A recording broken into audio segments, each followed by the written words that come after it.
Hello guys! Kumusta po kayo?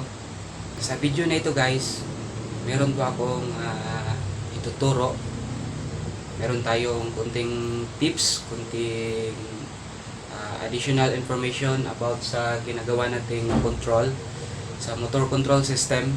Sa example na ito po ay star delta control with safety, with changeover, with failure alarm. Sa diagram na ito guys, alam naman natin na basically paano yung control niya. Okay, ganito yon. Kapag pipindutan natin yung start button, so basically kapag walang problema, pag pinindot natin yung start button, gagana yung star at saka main contactor. Ito yung gagana. Star contactor at saka yung main contactor. After a few seconds, meron tayong timer. Mag-elapse yung timer after ng counting niya. Mag-change over siya ng delta. Transition into delta. So, yan yung normal na operation niya. Okay. Kapag may problema yung delta contactor guys. No? Example, itong delta contactor ay sira yung coil. Hindi mag-trigger, hindi gumagana during transition from star to delta. Okay, ito yung mangyayari. Kapag problem itong delta contactor, i-trigger itong alarm. I-cut off niya yung whole system. Hindi siya makapalo sa delta. Mare-restart siya. Magbibigay ito ng alarm. So, safe siya guys. So, ganito yon from the start. So, sa normal operation, ganito yung positioning niya. Walang alarm. Example, okay yung lahat. Example, yung delta, okay pa yung delta. Ito, example lahat. Okay yung device lahat. Walang problema. So, i-discuss ko paano ito gumagana. Okay? So, meron tayo ditong start push button. At saka stop push button. Ito yung emergency stop. Ito yung overload relay. Overload protection. Ito po ay yung star contactor. Ito yung delta contactor. Main contactor. Timer. Timer number 0. Tinagingan siya ng timer number 0. Kung timer number 1 natin, optional lang po ito. Gagana din siya for safety. Safety also to.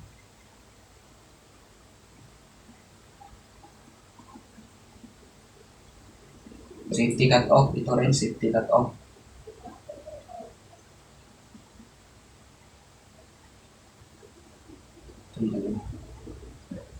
Kapag pipindutin ko yung start button, so may kuryente na yan dito galing sa protection ng control. From circuit breaker to emergency stop, overload, dadalo yun dito. Dito po yung kuryente. So kapag pinindot natin yan, so dadalo yung kuryente. Normally close pa yung timer. Ito, timer 0. Close pa yan. So, dadaloy siya dito kasi hindi pa ito nabuhay. Pag pindot natin, dadaloy siya. Itong delta, patay pa rin itong delta.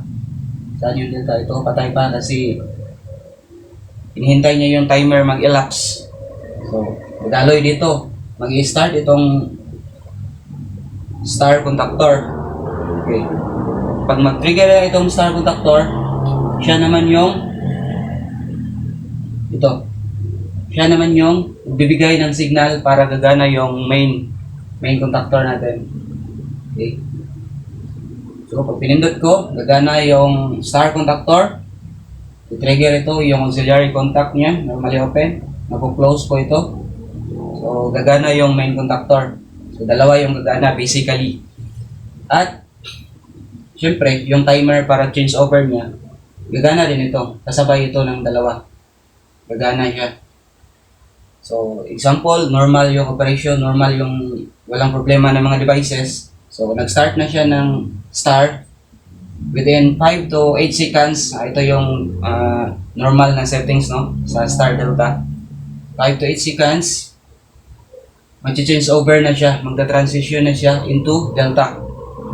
So, habang yung timer nag-count, elapse yung timer, Itong dalawa, ito yung timer contact. So, mag-interchange itong dalawa, magpalitan. So, ito naman mag-open. Itong star, mamamatay. Itong main conductor natin, nanatili kasi meron holding coil. So, dito naman, itong timer naman, pagkatapos ng time niya, ito naman yung papalo. So, naka-hold na dito sa KM1 natin, main. So, yung current, flow siya dito, papunta doon. So, buhayin niya yung delta. At habang nabuhay yung delta, namamatay siya dito yung star sa interlocking niya. Dito rin sa timer. So, gagana yung star at saka delta, yung normal operation. Okay, example. Itong delta conductor, busted. Sira yung coil niya. So, mag-cut off po siya. Okay, bakit? Okay, from the start, example, yung delta, sira yung coil ng delta, hindi siya gagana kahit may supply na na-receive. Okay, from the start, press ng button, trigger yung Y, trigger din yung main contactor. So, iikot na yung motor into from star position. Habang kumakount yung timer, pag interchange niya, sira yung delta na contactor, sira yung coil, hindi gagana. So, pag interchange niya, boom. Yung star mamamatay, mamatili yung main contactor. Itong delta, hindi yan gagana. So, ito lang palaging nag-on. So, meron tayong pinatrigger na alarm para makat off yung whole system kasi hindi nakapasok yung delta. So, ganito yun. Na dito. Okay. Habang nasa star position pa siya, takbo siya ng mahina, papalakas, accelerate, papalakas. Okay. Kasi sira yung delta na coil, palagi siyang NC dito. Hindi ito gagalaw. So, habang naka-star, ito naka-open to, patay pa itong R1. So, habang naubos yung time, mamatay, babalik sa posisyon, mamatay yung star. So, balik siya ng posisyon, mag-transist into delta. Pero hindi ito gagalaw kasi sira yung, example, sira yung coil niya. So, yung current, galing dito, papunta dito, dadaloy. I-trigger niya itong R1. Habang pag-transition ng delta, i-trigger niya yung R1 kasi sira yung delta, hindi gumagana. Meron siyang complete circuit, dadaloy dito sa R1. Dito, kinakat natin yung dito na side, kinakat natin yung current niya, supply niya. So, mare-reset siya. Ma-stop lahat. So, pinag-hold natin itong R1, hold na siya. So, meron tayong buzzer. So, magbigay tayo ng alarm. Tutunog na yung alarm natin. Stop na yung control natin. Kahit pipindutin yan balik, kahit pipindutin siya, hindi na yan gagana. Kasi naputol na siya dito. Dahil na-trigger na itong alarm natin. Cut off siya ito sa delta kapag sira yung delta. So, meron tayong reset button. Reset button.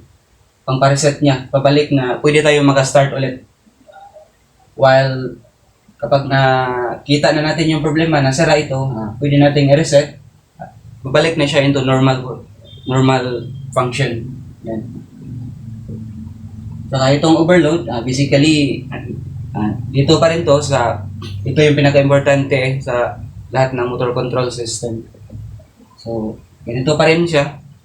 Kapag nag-trip naman, yung motor natin, sira yung bearing, mahina, nag-ikot, pero naka-delta na siya, so mag-high ampere yan siya.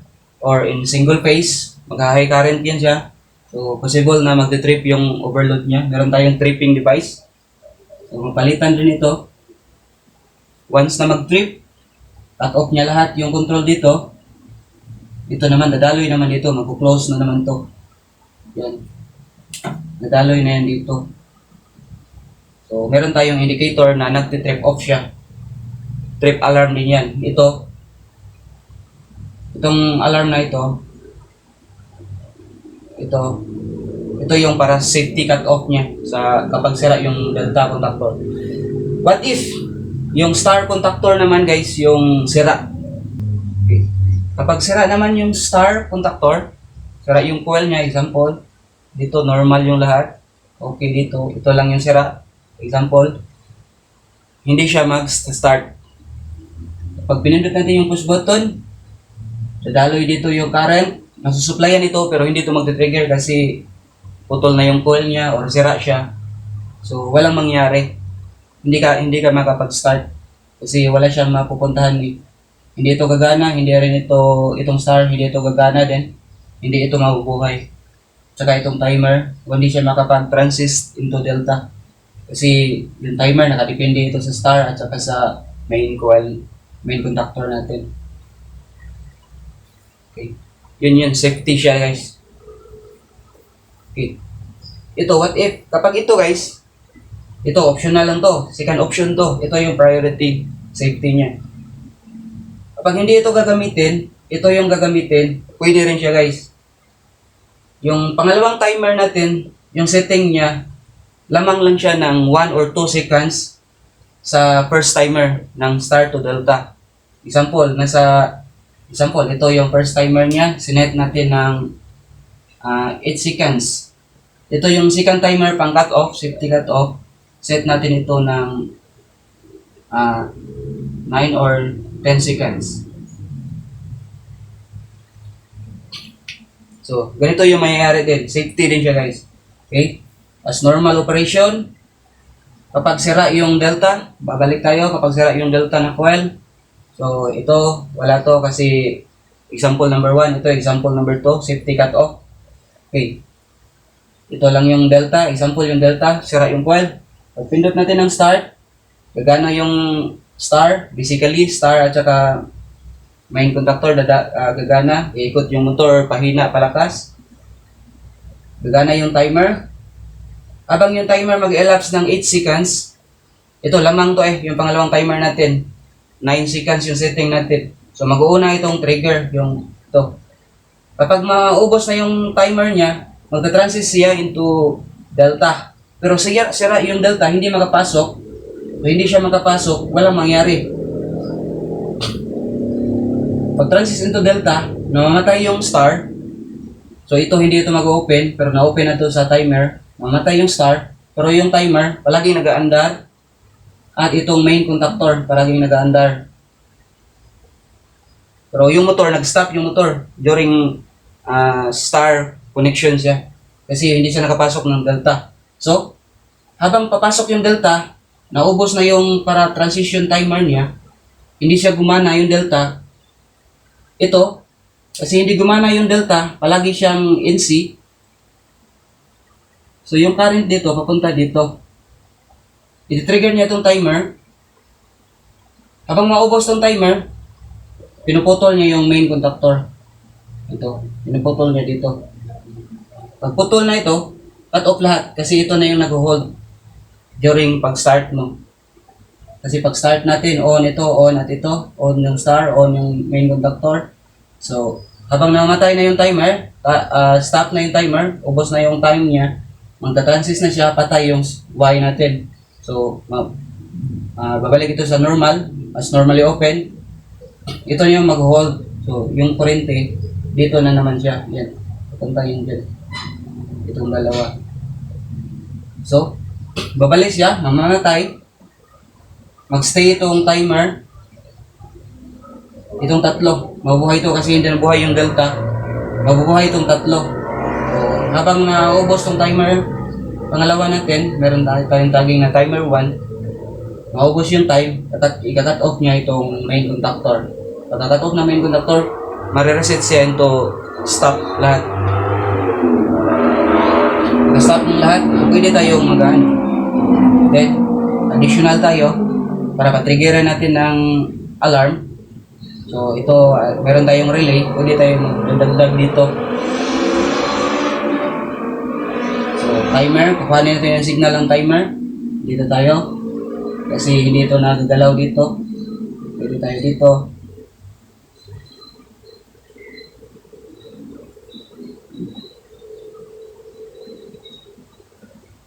example, dito, timer. Timer number 1. Kasi ito, timer 0. Ito, timer 0. Yung main transition niya. Itong timer number 1, nagingan natin ang timer 1 pang cut off niya. So, timer 1 dito. Pagkaubos ng time niya, pinuputol niya dito. Putol. Pwede tayo magsisignal dito.